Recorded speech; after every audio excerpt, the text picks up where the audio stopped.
Assalamualaikum warahmatullahi wabarakatuh. Kembali lagi dengan kami kelompok 8. Kali ini kami akan membahas materi tentang kepemimpinan dalam manajemen dalam mata kuliah pengantar manajemen.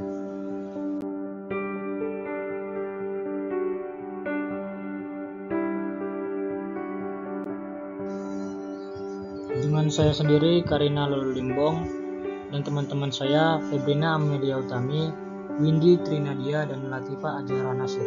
Baik, langsung saja kita masuk ke dalam materi yang pertama. A. Pengertian pemimpin, kepemimpinan, dan manajemen. 1. Kepemimpinan. Definisi pemimpin menurut para ahli. A. Ahmad Rusli dalam kertas kerjanya Pemimpin dalam Kepemimpinan Pendidikan 1999 menyatakan pemimpin adalah individu manusia yang diamanahkan memimpin subordinat atau pengikutnya ke arah mencapai tujuan yang ditetapkan. B. Miftah Toha dalam bukunya Perilaku Organisasi 1983-255, pemimpin adalah seseorang yang memiliki kemampuan pemimpin. Artinya, memiliki kemampuan untuk mempengaruhi orang lain atau kelompok tanpa mengindahkan bentuk alasannya. C. Kartini Kartono 1994, pemimpin adalah seorang pribadi yang memiliki kecakapan dan kelebihan, khususnya kecakapan dan kelebihan di suatu bidang, sehingga dia mampu mempengaruhi orang-orang lain untuk bersama-sama melakukan aktivitas-aktivitas tertentu demi pencapaian satu atau beberapa tujuan. 2. Kepemimpinan. Kepemimpinan adalah upaya mempengaruhi kegiatan pengikut melalui proses komunikasi untuk mencapai tujuan tertentu. Para ahli lain berpendapat bahwa kepemimpinan adalah sebagai seni untuk mengatur individu dan masyarakat, serta memotivasi semangat mereka untuk meraih tujuan yang telah ditetapkan.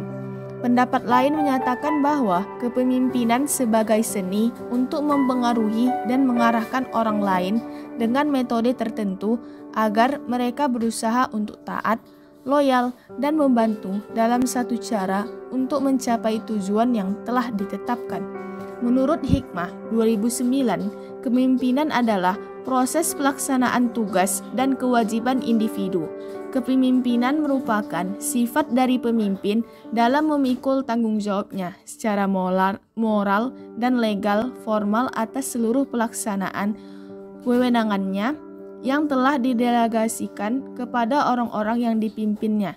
Dari definisi-definisi di atas dapat ditarik kesimpulan yang sama, yaitu masalah kepemimpinan adalah masalah sosial yang di dalamnya terjadi interaksi antara pihak yang memimpin dengan pihak yang dipimpin untuk mencapai tujuan bersama, baik dengan cara mempengaruhi, membujuk, memotivasi, dan mengkoordinasi. 3. Manajemen. Manajemen berasal dari bahasa Latin, yaitu dari asal kata manus yang berarti tangan dan ejere melakukan. Kata-kata itu digabung menjadi manajer yang artinya menangani. Manajer diterjemahkan ke bahasa Inggris to manage atau kata kerja, manajemen kata benda, dan manajer untuk orang yang melakukannya. Manajemen diterjemahkan ke bahasa Indonesia menjadi manajemen atau pengelolaan. Teori kepemimpinan. Teori kepemimpinan terbagi menjadi 3, yaitu yang pertama, teori dengan pengaruh kekuasaan, di mana teori yang dikemukakan oleh French and Raven pada tahun 1959 ini menyatakan bahwa kepemimpinan bersumber pada kekuasaan dalam satu kelompok atau organisasi. Dengan perkataan lain, orang atau orang-orang yang memiliki akses terhadap sumber kekuasaan dalam suatu kelompok atau organisasi tertentu akan mengendalikan atau memimpin kelompok atau organisasi itu. Dan yang kedua ada teori bakat. Teori bakat dinamakan juga teori sifat atau trait, teori karismatik atau teori informasi. Inti dari teori ini adalah bahwa kepemimpinan terjadi karena sifat-sifat atau bakat yang khas yang terdapat dalam diri pemimpin yang dapat diwujudkan dalam perilaku kepemimpinan. Sifat atau bakat itu dinamakan karisma atau wibawa. Sebagai contoh adalah Bung Karno, Adolf Hitler, Fidel Castro, Mahatma Gandhi, Ibu Teresa, dan Martin Luther King. Tokoh-tokoh ini memiliki sifat yang tidak dimiliki oleh pemimpin-pemimpin lain. Yang ketiga adalah teori perilaku. Menurut Mansbrook, tahun 1973 mengemukakan bahwa 10 peran pemimpin atau manajer sebagai berikut. Peran dalam hubungan antar pribadi adalah salah sebagai pemimpin, penghubung dan panutan atau figurehead. Peran yang berkaitan dengan pemrosesan informasi adalah sebagai pemantau, penyebaran informasi dan juru bicara. Peran yang berkaitan dengan pembuatan keputusan adalah sebagai wira swasta, penyelesaian gangguan, pengalokasian sumber, dan negosiator. Lalu selanjutnya tingkatan pemimpin dan kepemimpinan. Yang pertama, pemimpin.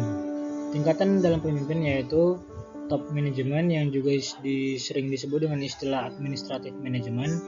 Yang kedua, middle management, dan yang ketiga, lower management atau yaitu supervisory management, dan leader, mandor atau operational management. Lalu yang kedua, kepemimpinan. Tingkatannya ialah pemimpin yang dicintai, pemimpin yang dipercayai, pembimbing, pemimpin yang berkepribadian, pemimpin abadi. Lalu selanjutnya tingkatan dalam keterampilan yang harus dimiliki kepemimpinan. Yang pertama, keterampilan presentasi, yang kedua keterampilan negosiasi, lalu yang ketiga keterampilan bersikap baik, yang keempat keterampilan motivasi, dan yang kelima adalah keterampilan mengorganisasi. Lalu selanjutnya tipe-tipe kepemimpinan yang efektif. Yang pertama, tipe demokratis, yaitu pemimpin ikut berbaur di tengah anggota kelompoknya.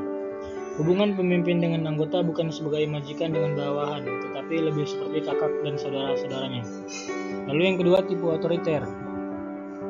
Disebut juga tipe kepemimpinan otoritarian. Dalam kepemimpinan ini, pemimpin bertindak sebagai diktator terhadap anggota kelompoknya. Baginya pemimpin adalah menggerakkan dan memaksa kelompok. Lalu yang ketiga, tipe laissez-faire. Dalam tipe kepemimpinan ini, sebenarnya pemimpin tidak memberikan kepemimpinannya. Dia membiarkan bawahannya berbuat sehendaknya. Pemimpin akan menggunakan sedikit kekuasaannya untuk melakukan tugas mereka. Lalu yang keempat, tipe pseudo-demokratis. Tipe ini disebut juga semi-demokratis atau manipulasi demokratik. Pemimpin yang bertipe pseudo-demokratis hanya tampak saja bersikap demokratis, padahal sebenarnya dia bersikap autokratis. Lalu yang kelima, tipe karismatik. Seseorang pemimpin yang karismatik memiliki karakter yang khas, yaitu daya tariknya yang sangat memikat sehingga mampu memperoleh pengikut yang sangat besar. Dan para pengikutnya tidak selalu dapat menjelaskan secara konkret kenapa orang tertentu itu dikagumi. Baik, itu saja presentasi dari kami. Kami mohon maaf jika ada kesalahan dalam video ini. Burung Irian, burung cendrawasih. Cukup sekian dan terima kasih. Assalamualaikum warahmatullahi wabarakatuh.